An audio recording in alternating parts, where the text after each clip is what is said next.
सरकार की ओर से यूनिफाइड पेंशन स्कीम यानी कि यूपीएस में किया गया बड़ा बदलाव अब देश के लाखों कर्मचारियों को रिटायरमेंट को लेकर बड़ी राहत मिलने वाली है। नमस्कार दोस्तों, आप देख रहे हैं हमारा YouTube channel government employ news. दोस्तों, नौकरी खत्म होने के बाद सरकारी कर्मचारियों के लिए बड़ी चिंता होती है। रिटायरमेंट की प्लानिंग और पेंशन भारत में अभी इसके लिए एनपीएस और यूपीएस के साथ ओपीएस का भी विकल्प मौजूद है। देश में इसी साल 1 अप्रैल 2025 को यूनिफाइड पेंशन स्कीम यानी कि यूपीएस को केंद्र सरकार के द्वारा सरकारी कर्मचारियों के लिए लागू किया गया है। अब यूनिफाइड पेंशन स्कीम को लेकर सरकार ने बड़ा फैसला लिया है। कार्मिक लोक शिकायत और पेंशन मंत्रालय ने यूपीएस से जुड़े नियमों में बदलाव किया है। इसको लेकर एक ताज़ा नोटिफिकेशन भी जारी किया है। जारी किए गए नोटिफिकेशन के अनुसार अगर किसी कर्मचारी की 20 साल की नियमित नौकरी पूरी हो जाती है तो उसे पूरी पेंशन का अधिकार मिलेगा। कर्मचारियों की तरफ से पुरानी लिमिट को घटाने की मांग लंबे समय से की जा रही थी, जिसमें अब बदलाव हो गया है। इस बदलाव से लाखों कर्मचारियों को फायदा होगा। पहले पेंशन पाने के लिए नियम थोड़ा सख्त था। यूनिफाइड पेंशन स्कीम में पूरी पेंशन लेने का हक तभी मिलता था जब कोई कर्मचारी 25 साल की नौकरी पूरी कर ले। मतलब अगर किसी ने 24 साल भी काम किया है तो उसे पूरा फ़ायदा नहीं मिलता था।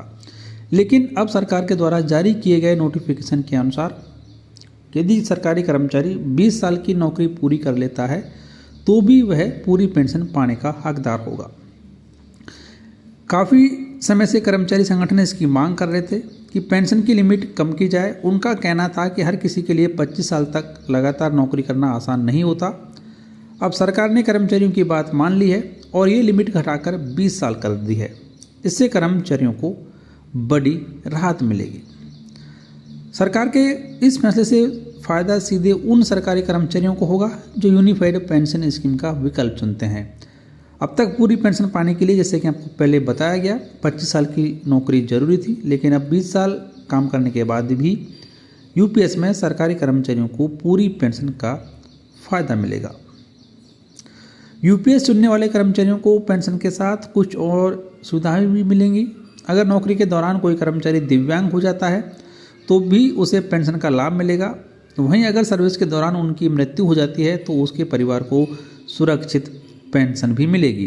तो इस तरीके से सरकारी कर्मचारियों को यूपीएस का बेहतर फ़ायदा देने के लिए सरकार ने यूपीएस में बड़े बदलाव किए हैं और इसको लेकर ये ताज़ा नोटिफिकेशन भी जारी किया है। दोस्तों, आपके हिसाब से सरकारी कर्मचारियों के लिए सबसे बेहतर पेंशन योजना कौन सी हो सकती है? कमेंट बॉक्स में लिखकर ज़रूर बताएं। वीडियो को लाइक और शेयर कर दें। चैनल सब्सक्राइब कर बेल आइकन प्रेस कर लें ताकि हर एक ताज़ा अपडेट आप सबसे पहले देखते रहें।